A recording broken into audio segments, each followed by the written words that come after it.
Olivia. How are you? I am well, thank you. How are you? Welcome to our show.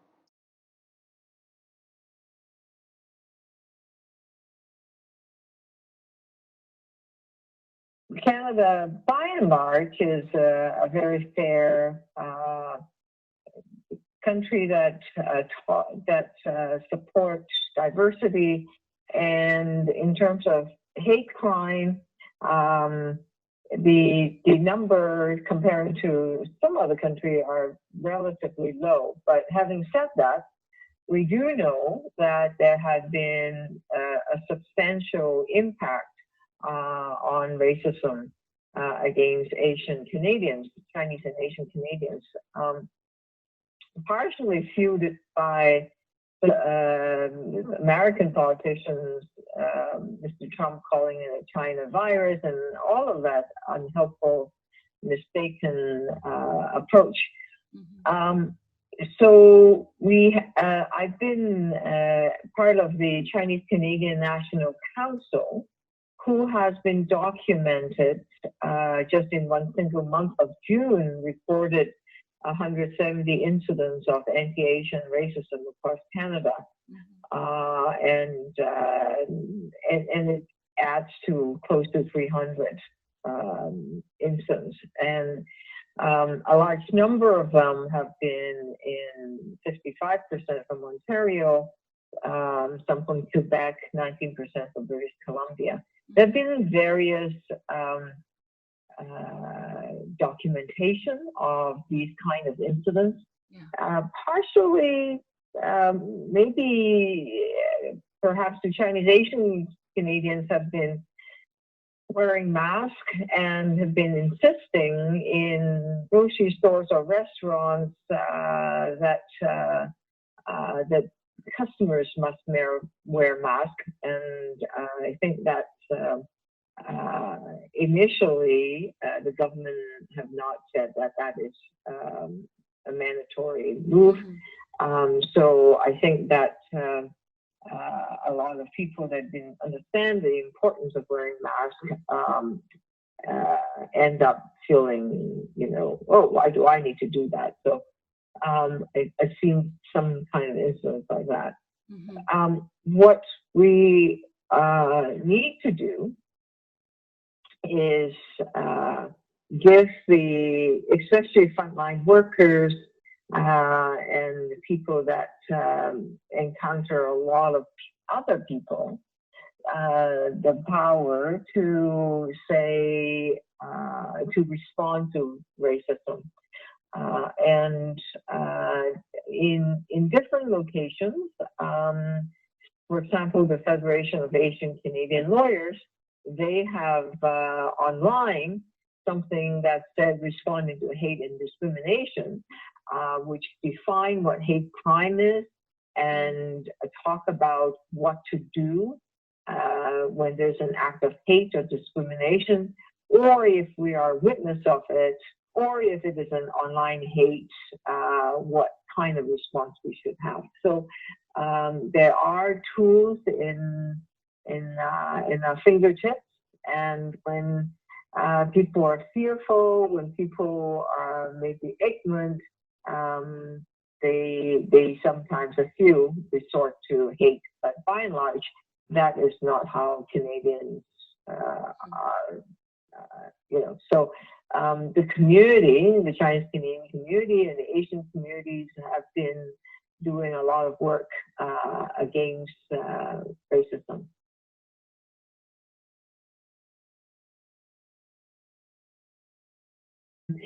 I have been supporting their fight against COVID racism.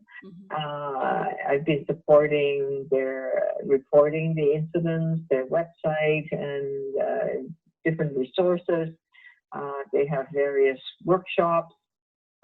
One of the key things, however, is the people that are most vulnerable are the ones, as you've seen statistics, are the ones that actually come in contact with and get infected by COVID. We see that in Toronto, for example, 83% of people that have been affected by COVID from racialized community, and that 50% of them, 50+% of them, so it's like 1 in 2, live in poverty. Mm-hmm. So if you add in that if some of the workers are undocumented, and if they have precarious employment immigration status, then they are more vulnerable in getting infected by COVID, but also because they are on the front line with customers, that they are subject, that some of them may experience discrimination. Mm-hmm. And I think one thing, two things that the government can do is really provide employment and access of all services, especially to those that are undocumented, mm-hmm. so that they enjoy the same benefits and the same rights that are enjoyed by all Canadians. Mm-hmm.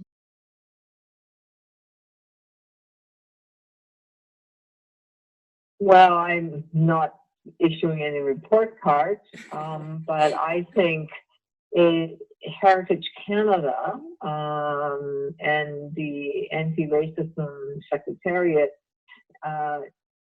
need to make sure that anti-Asian racism is being recognized. Right now, a lot of discussion on anti-Black racism and racism towards or discrimination against Indigenous communities. No doubt they are at the, they bear the brunt of being affected, especially the Black community and the Latin American communities in Canada.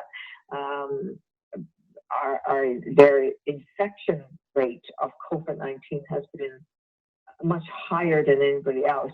But in terms of racism, I think it's important that Canada, government of Canada, recognized anti-Asian racism also exists, and that is not high profile, but it is that exists, and consider that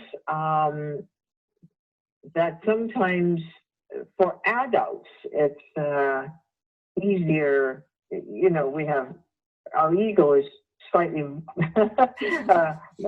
more developed than children. Yes. As children go back to school in September, I think it's important that young kids and young adults understand that there's no place for racism, no matter to which race.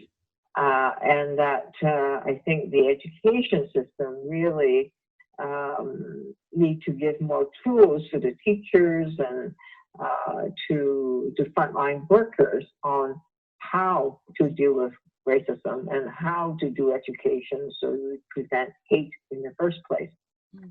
So lots can be done, recognizing it, giving the power for people in the receiving end of it to deal with it, and doing prevention work, and having messages, public messages that counter this kind of hate. All of those areas is what the government and all of us needs to do. Mm-hmm, mm-hmm. What's your personal message, if you have 1 minute or like a short message to Chinese community? I think it's important that we, Statistics Canada is right now in the middle of doing an impact of COVID-19 on Canadians, the experiences of discrimination. So I think it's important that before August 17th, that people go on to the StatCan government website and give data to the government so that whatever discrimination have been experienced are well documented. Okay? That didn't answer your question of what line. This is important information. Pardon? This is important information to Chinese Canadians to report. Yeah, with that, they ask, you know, if you have experienced discrimination based on race, sex, gender, identity, etc. I think it's important that we participate and tell StatCans what our experience has been. If there's one message specifically for the Chinese Canadian community, is that your question? Yes. Your personal message. I think